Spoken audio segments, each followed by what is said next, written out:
얼마나 알콩달콩 참 재미있고 의미있게 하나 되어서 신앙생활했는지 사도 바울이 그 에베소 교회를 떠나게 되었습니다.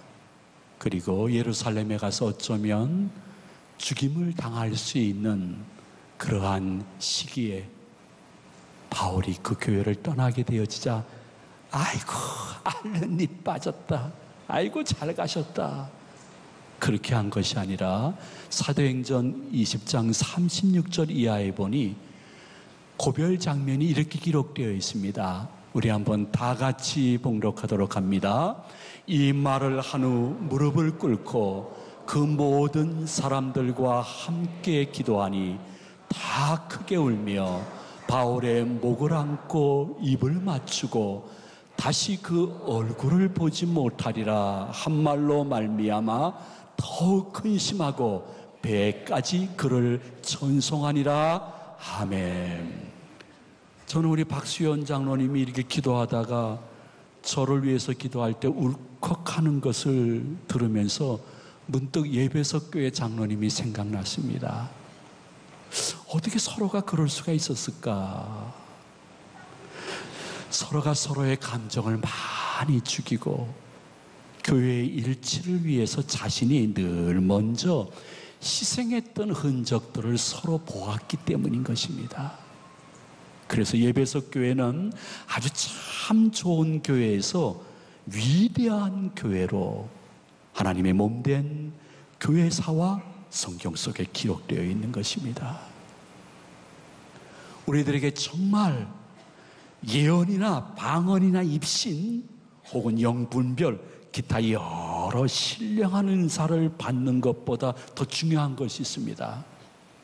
분명코 예언이 있는데 신령한 은사를 받은 사람들의 대부분의 공통적인 특징이 무엇이냐 하면 다른 가족이나 교인들하고 소통 능력이 없어지는 거예요.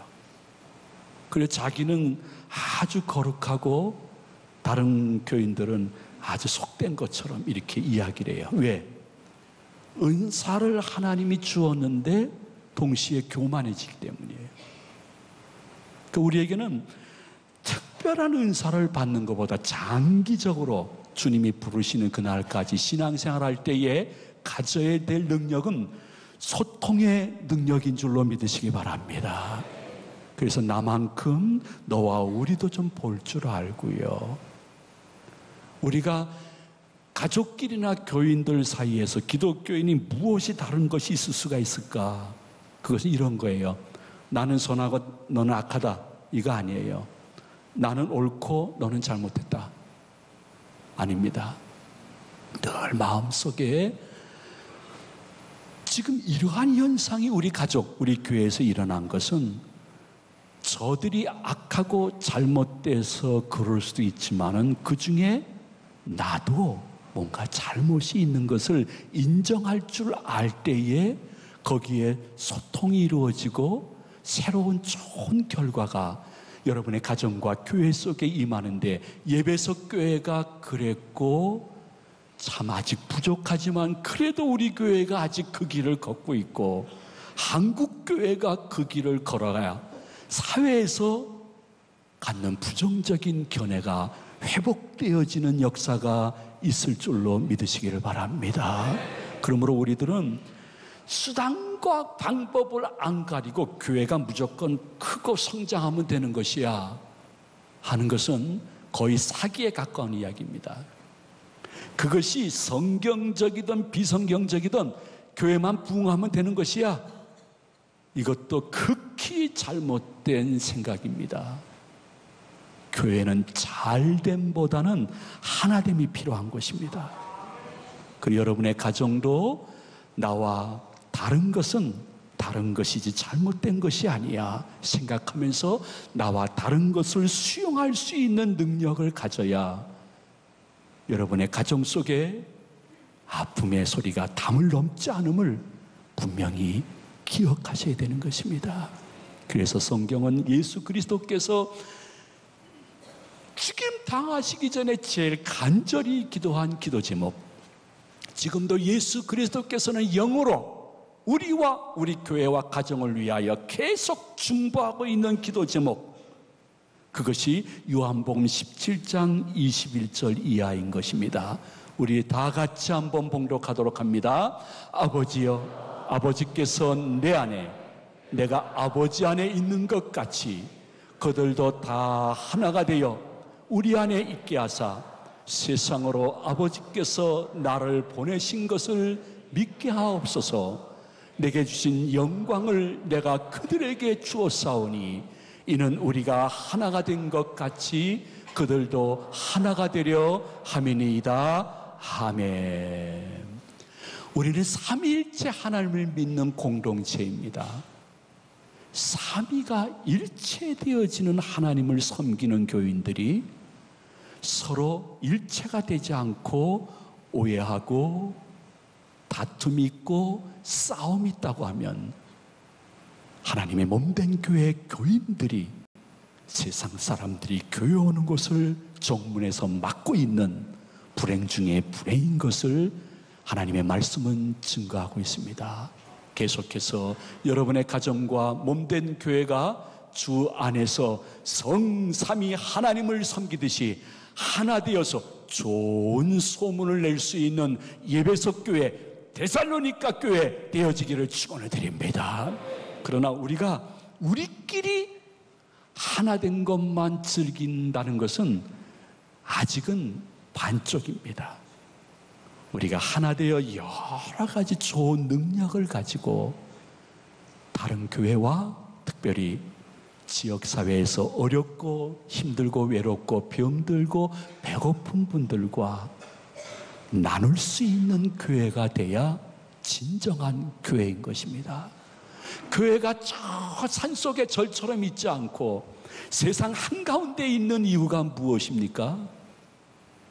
그들과 나누기 위한 것입니다. 예수 그리스도께서 세상에 우리 같은 죄 많은 인생들을 향하여 야야야야야, 네가 내 안에 거하면 네가 나를 친구로 만나는 거랑 똑같은 것이다. 너는 나의 친구라 말씀했습니다. 그러므로 우리 교회가 하나 되어서 여러 능력과 여유를 가지고 지역사회를 섬기는 것도 결코 주종관계가 되어지면 안 됩니다. 우리는 베푸는 자고 당신들은 받아먹는 사람이야. 이것은 결코 성경적이 아닙니다. 예수님이 우리를 친구로 하듯이 우리가 나누고 있는 그들과의 관계가 마치 친구 같아야 되는 것입니다. 또 친구 같은 마음으로 나눠야 되는 것입니다. 그로 인하여 그들의 마음속에 많은 사람들은 나를 더럽다 혹은 나를 못 배웠다, 나를 저소득층이다, 나를 멀리하는데 왜 저 교회와 교인들은 가까이 하고 베풀고 친구처럼 대하는가? 저들이 믿는 예수는 도대체 누구인가? 해서 그들의 마음속에 예수님에 대한 관심을 성령의 이끌림 가운데 가질 수 있도록 역사하는데 우리 모두가 일어나 함께 갈 수 있는 능력의 공동체 되어지기를 축복을 드립니다. 그래서 우리가 나누고 친구처럼 주다가 주는 자가 받는 자보다 복되다는 말씀이 여러분의 가정과 생업 속에 이루어지기를 이 말씀을 준비해 주신 예수님의 이름으로 축원을 드립니다. 근데 우리가 살아가면서 교회나 가정이나 하나 되었지만은 항상 이 하나됨을 깨트리는 세력들이 있습니다.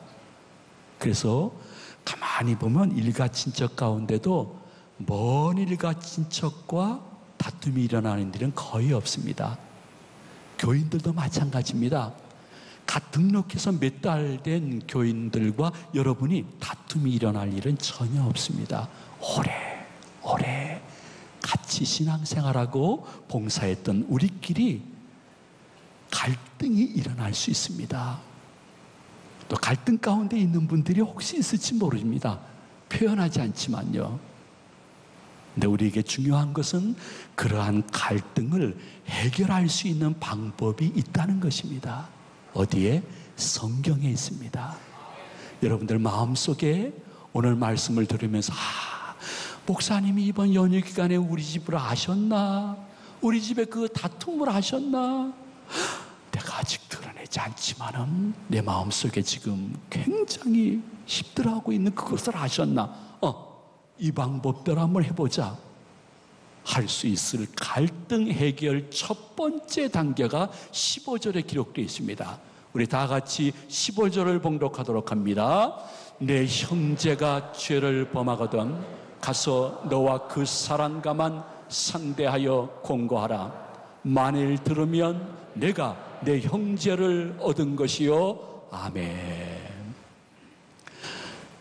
어떠한 갈등이 생기게 되어지면 당사자 두 명이서 조용히 분명히 대화해야 된다는 거예요. 이 단계에는 가족의 다른 사람도 끼어들면 안 돼요. 평소에 나한테 늘 엄마보다 아빠를 더 사랑한 듯한 아들에게 야야야 네 엄마가 이 짓 했다. 너 어떻게 생각하니? 이거는 문제가 해결되는 것이 아니에요. 여러분들이 마음속에 아이고 너무너무 나에게 잘해줬던 자녀에게 야 네 아빠가 말이야 그 짓을 했다. 넌 어떻게 생각하면? 이렇게 얘기하는 것은 아무런 문제 해결의 성경적인 방법이 아니라는 거예요. 누가 나한테 죄를 범하거든 단 둘이서 만나서 이야기해보게 되어지면 생각보다 큰 문제가 아니었던 것을 금방 알 수 있는데 이것을 자식들에게 이것을 절친 교인에게 먼저 얘기해가지고 문제가 더 크고 더 벌어지는 일들이 각 교회에서 생기는 것이란 말이에요. 철저하게 기억해야 돼요. 여러분들 특별한 은사 안 받아도 괜찮아요. 갈등의 첫 번째 요소는 누가 죄를 범하거든 죄를 범한다는 뜻은 무엇이냐면 화살이 관역에서 벗어나다 혹은 잘못 생각하고 있다 그런 뜻이에요.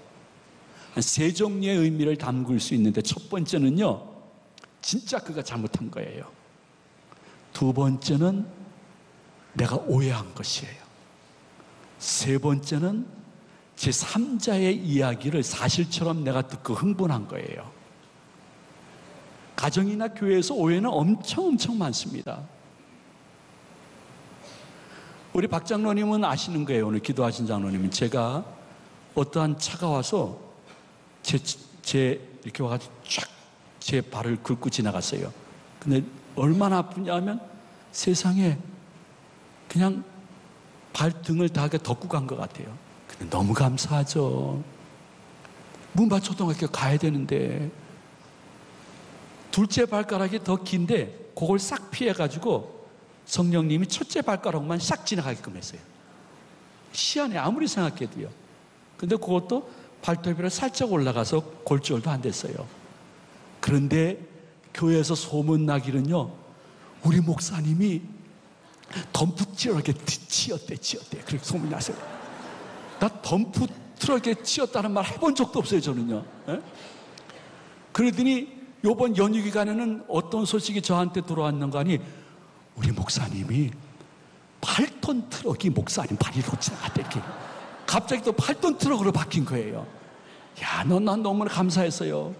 또 계속 소문이 나가지고 목사님이 돌아가셨는데 3일 만에 부활하셨대. 이렇게 되면 전 아주 교단에서 잘리거든요. 예. 오해가 많은 거예요.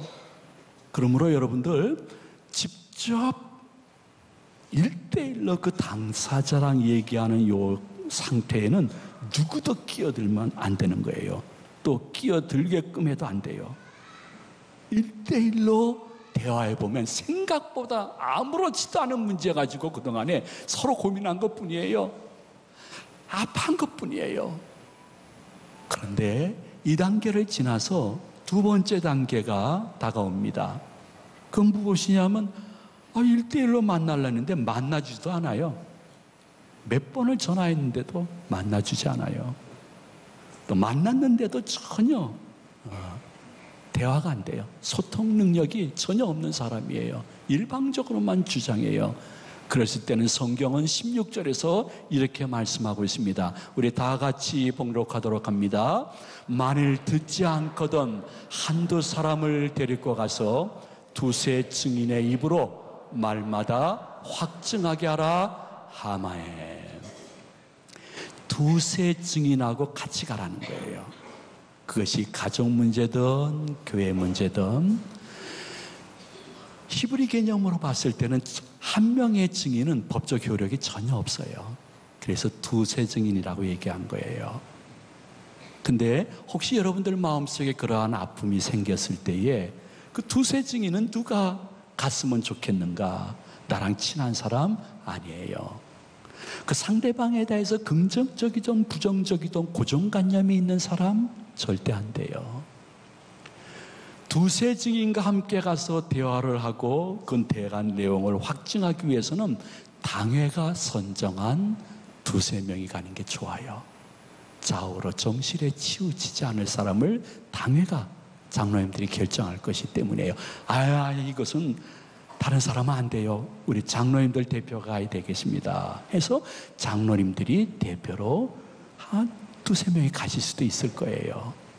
그래서 정확하게 정실에 치우치지 않고 한편에 치우치지 않고 몸된 교회가 너무 큰 상처받지 않도록 지혜롭게 뱀처럼 일을 처리할 수 있는 두세 분을 같이 공식적으로 모시고 가는 것이 성경이 요구하는 거예요. 여러분들 하나 꼭 기억해야 될 거 있어요.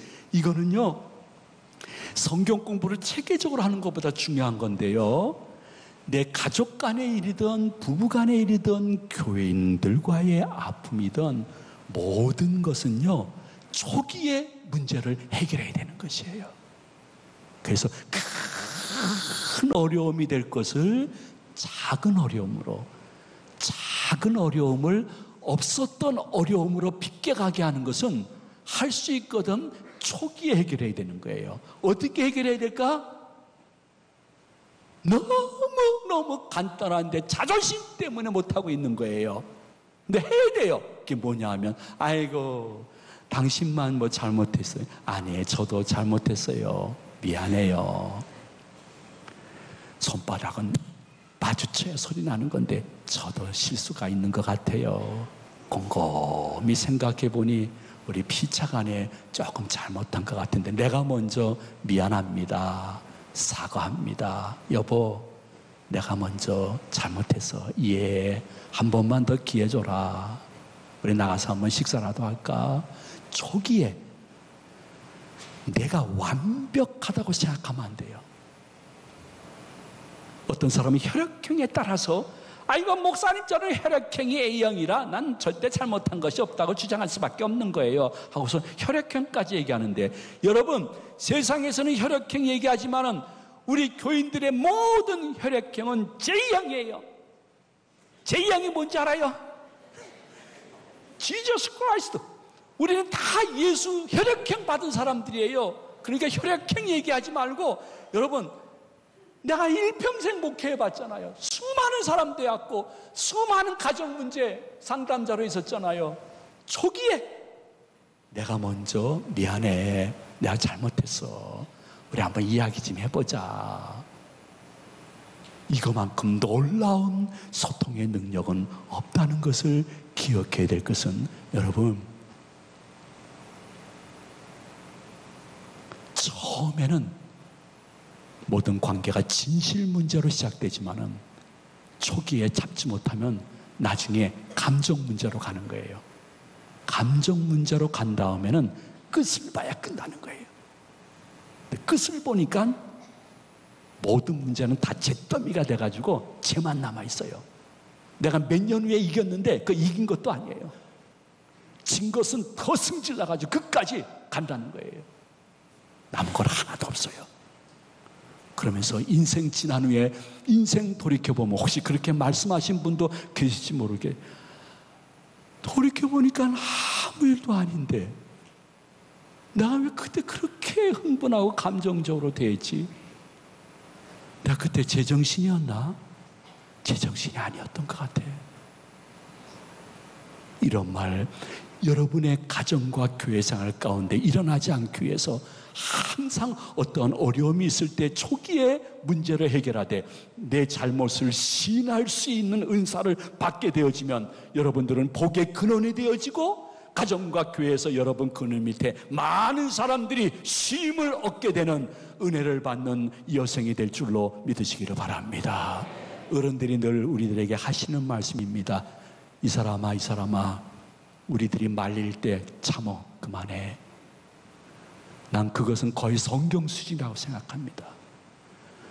요것을 잘 받아들이지 않으면 그 다음에는 감정 문제로 가면 게임이 끝나는 것입니다. 여보게, 야, 집사, 야, 이 권사야, 야, 이 성도야, 참어. 네가 참어. 어른들이 말릴 때 원대기린 척해. 지는 것이 이기는 거야. 여러분, 십자가를 어떻게 생각합니까? 부활을 어떻게 생각합니까? 십자가와 부활을 한마디로 요약한다 하면 지는 것이 이기는 것이라는 것입니다. 십자가 일부러 졌습니다. 부활 이겼습니다. 저는 여러분의 모든 삶을 잘 모릅니다. 그러나 말씀을 준비한 그분께서는 무엇인가 명절 끝에 혹은 교회 생활 끝에 지금 갖고 있는 아픔을 할 수 있거든 항상 예배석 교회 모습을 바라보며 혹 문제가 생기면 1:1로 당회가 파송한 두세 증인을 잘 순종하라. 이것이 얼마나 중요하냐면요, 여러분 18절에 교회의 권위에 대해서 이렇게까지 얘기를 하고 있어요. 우리 한번 다 같이 18절을 봉독합니다. 진실로 너희에게 이르노니 무엇이든지 너희가 땅에서 매면 하늘에서도 매일 것이요 무엇이든지 땅에서 풀면 하늘에서도 풀리리라. 아멘. 자, 서울에서 목회할 때예요. 아주 젊은 부목사 시절이죠. 그 교회에 당회록을 옛날 당회록을 볼 수가 있었어요. 60년대 당회록이었어요. 당회록에 이렇게 기록되어 있어요. 한 집사님이 어쩔 수가 없었겠죠. 믿지 않는 가정하고 결혼하니까 주일날 결혼식을 올렸어요. 그 당회가 열렸어요. 당회가 결정한 것은 6개월 동안 모든 공직을 박탈한다. 그래서 모든 대표기도나 성찬식에 참여하는 것을 6개월 금지합니다. 이렇게 시보를 한 거예요. 그런데 그 당회로 끝에 보게 되면 이러한 내용이 지금도 선명하게 기억납니다. 6개월 동안 본교회를 떠나지 않고 자중하며 회개의 흔적이 있기에 복권을 시키다. 이렇게 기록되어 있어요. 만약에 지금 같으면 말도 안 될 거예요. 근데 그 정신은 여러분 정확히 기억해야 돼요. 이 땅에서 매면 하늘에서도 매는 거예요. 우리가 어떠한 판단 개인적으로 하더라도 땅에서 풀면 하늘에서도 푸는 거예요. 그만큼 교회의 결의는 그분도 소중히 여긴다는 거예요. 그걸 끝까지 나도 할 말이 많은데 그러나 아멘 주신 6개월 잘 근신해야지. 나 다른 교회 갈 필요 없지. 나도 하나님 앞에서 잘못했는데 그 모습을 보고 6개월 만에 다 풀고 그분은 더욱더 그 교회에서 모범적인 순종의 교인이요 자녀들이 주 안에서 잘 되는 은혜를 받은 것을 제가 당회록을 통해서 보면서 지금도 기억이 나고 있는 것이에요. 하나님의 말씀을 마칩니다. 가정일이든 교회일이든 오늘 말씀 중에 중요한 부분, 핵심은 무엇이냐면 너무 생뚱맞아요. 15절로 18절까지는 갈등에 대해서 얘기하다가 그 3단계의 방법을 제시하다가 이 19절은 너무너무 생뚱맞아요. 절하고 맥락이 맞지 않는 것 같아요. 근데 갑자기 갈등 이야기를 하다가 19절에서 이러한 말씀을 주님이 주시는 거예요. 우리 다 같이 한번 봉독하도록 합니다. 진실로 다시 너희에게 이르노니 너희 중에 두 사람이 땅에서 합심하여 무엇이든지 구하면 하늘에 계신 내 아버지께서 그들을 위하여 이루게 하시리라. 아멘. 여러분들이 갈등이 있을 때 피차 기도하는 사람이 되어지면 그 갈등이 증폭되지 않고 기도하면서 나누는 대화 속에 갈등은 완전히 사라지고 화목과 은총이 여러분의 가정과 교회에 임한다는 사실을 기억하시면서 야야야 지금 뭐 이럴 때 무슨 기도는 좀 평안할 때 하는 것이지 생각하지 마시고 어려울 때 삶의 현장에서 혹은 몸된 교회에서 기도하면서 그 갈등을 이겨낸 흔적을 가지고 자녀들에게 좋은 가정과 교회를 남겨줄 수 있는 믿음의 선진들 되시기를 이 말씀을 준비케 하신 예수님의 이름으로 축원해 드립니다. 축복합니다.